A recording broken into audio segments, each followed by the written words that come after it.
What's up, guys? Coach Travis Clay here with Rockwell Fitness. And over the next couple of weeks, we are going to discuss the squat exercise or squat patterns. We're going to go through various tips, a variety of exercises, and a number of ways to clean up any of the mistakes. So today, I'm actually going to share with you the 3 most common mistakes we see here at Rockwell Fitness for new folks that are coming into the gym or new training clients. And I'm going to provide you with some easy and quick tips to clean that up. So here we go. All right, guys. So let's talk about the first common mistake that I see. And it starts with the setup. It is how far apart do we have our feet when we're going to do the squat pattern, right? Do we have them shoulder width apart? Are we a little outside of the shoulders? Or are we a little inside of the shoulders? And what I would say to you is whatever feels most comfortable. So that's going to clean up the squat pattern tremendously. So if you feel everybody's anatomy is going to be a little bit different, everybody's hips are going to be a little bit different, and your strength is going to be a little bit different, but I would go with what feels the most comfortable. And the best way of doing that is just kind of toy around with things. I'd like to give you a more scientific answer, but I like to go based upon feeling. So set up with your feet wider than your shoulders, set up with your feet a little bit inside of your shoulders, set up with your feet right at shoulder width, and see which one feels more comfortable by just doing an air squat, okay? Again, we want to get at that 90-degree angle here. So as we go down, you want your knees to be at that 90-degree angle here. And that's going to be a good indicator of where you should set up or how you should set up with your stance. All right, guys, so the second most common mistake I see when we're doing a squat is we see the knees start to cave in either on the eccentric or downward phase, or as we get down and we're starting to press back up, we come in to get that strength to press ourselves back up. So a quick fix for you guys is once you get that comfortable position here in your stance, all right, I like to take my toes and then slightly, I would say, angle them outward. I would say about 5 degrees or so outward. Nothing egregious where we're out here doing a plie unless that seems very comfortable to you.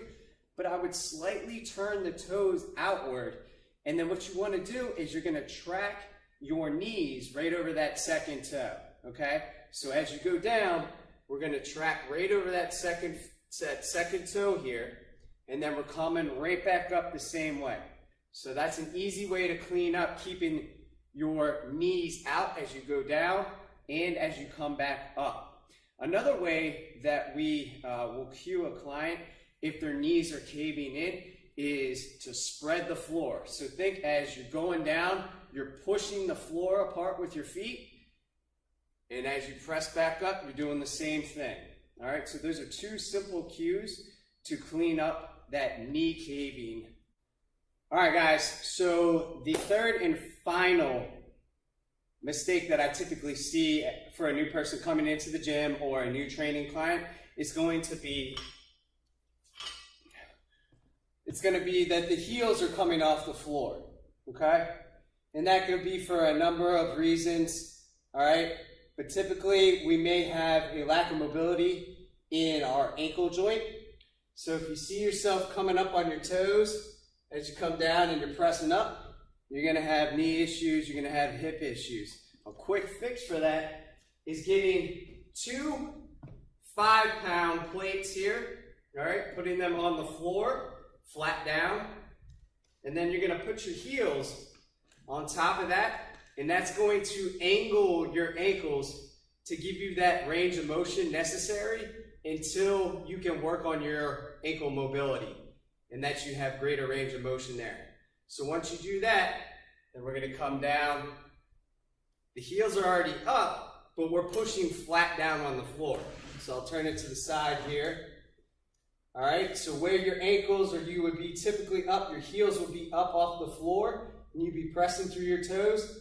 Now you can go down into that squat position here, and you're pressing through the floor on your heels. Again, it gives you that angle, that range of motion that you're going to need to complete that squat pattern until you can work on your ankle mobility.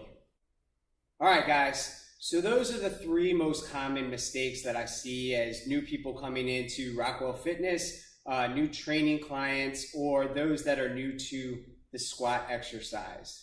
I hope you guys found that valuable. If at any point you would like any feedback on your specific squat pattern, please come up to somebody with that on the back of their shirt, and we'd be happy to give you feedback, any sort of tips, or just, hey, you're doing a great job, keep going.